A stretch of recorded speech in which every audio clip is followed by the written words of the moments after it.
A minha proposta de hoje é que a gente pare um tempinho para pensar um pouco sobre a ansiedade.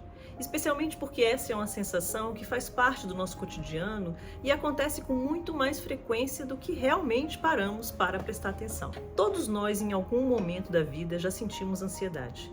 Por exemplo, você lembra quando você foi à escola pela primeira vez? Que você viu a sua mãe preparar a sua lancheira, que você acompanhou a sua mãe para conhecer a escola e a viu organizar todo o seu uniforme? Provavelmente você não lembra, mas é bem possível que na noite anterior a esse grande evento da sua vida você tenha sentido alguma dificuldade para dormir.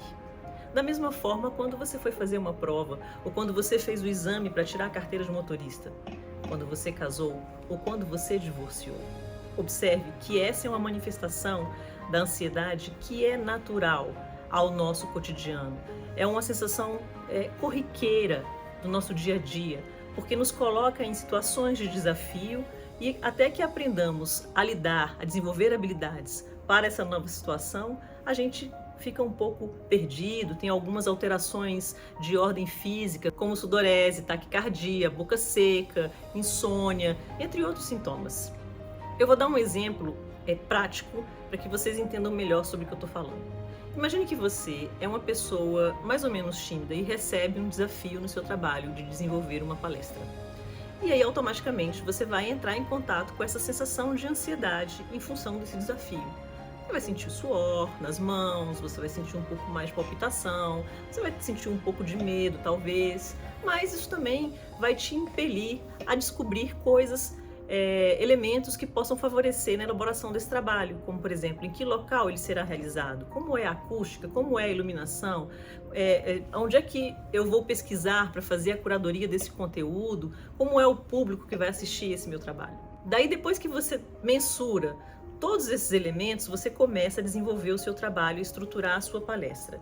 E aí chega o grande dia, você faz a palestra e ela é um sucesso. Ótimo! A partir dali, você se sente muito mais seguro para desenvolver trabalhos parecidos, porque você também subiu um patamar na sua autoconfiança e descobriu que você dá conta, que você sabe o caminho, que você sabe como estruturar uma ação dessas. Agora pensa, se por outro lado você faz todo esse movimento, né? Recebe a demanda, entra em ansiedade, estabelece as estratégias, estrutura o trabalho e o resultado é um fiasco. Diferentemente da autoconfiança, muito provavelmente você vai se sentir frustrado, inseguro no momento em que te convidarem para fazer um trabalho semelhante como esse ou igual. Quando a gente passa por todo esse processo para chegar num determinado resultado e no final a gente se frustra, a gente pode desenvolver alguns sentimentos em relação a essa frustração.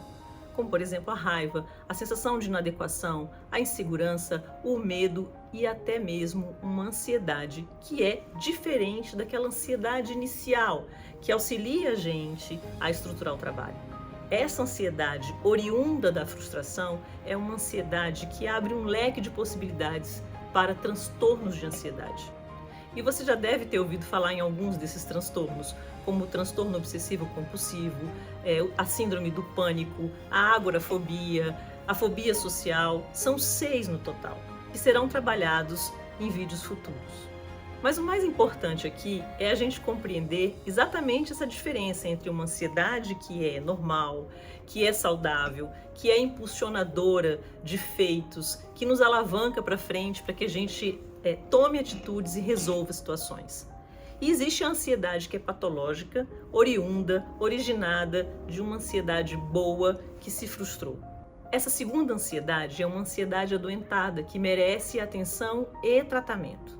Daí você vai me perguntar, Ana, como é que eu sei diferenciar uma ansiedade saudável de uma ansiedade adoentada?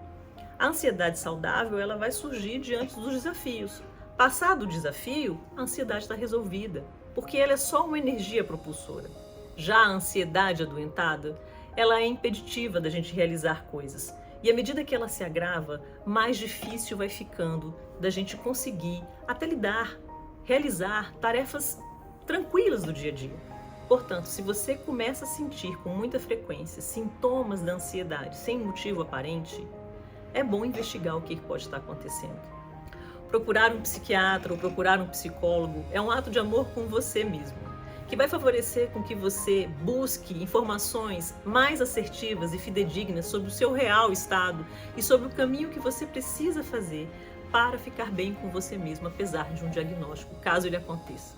Um diagnóstico é uma coisa séria. A gente não pode estar fazendo isso de forma irresponsável, simplesmente achando que, porque eu tenho uma maniazinha de organização, eu já tenho um transtorno obsessivo compulsivo.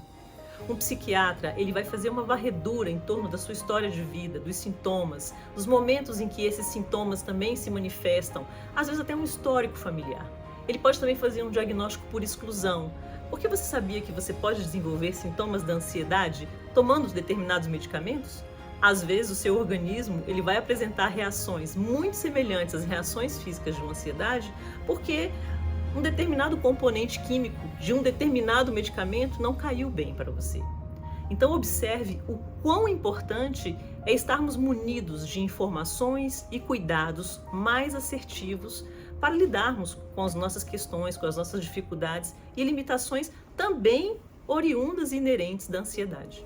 E se você gostou desse conteúdo até aqui, inscreva-se no canal, ative as notificações e me segue lá no Instagram, que também tem algumas dicas interessantes a respeito desse tema e de outros. Até a próxima!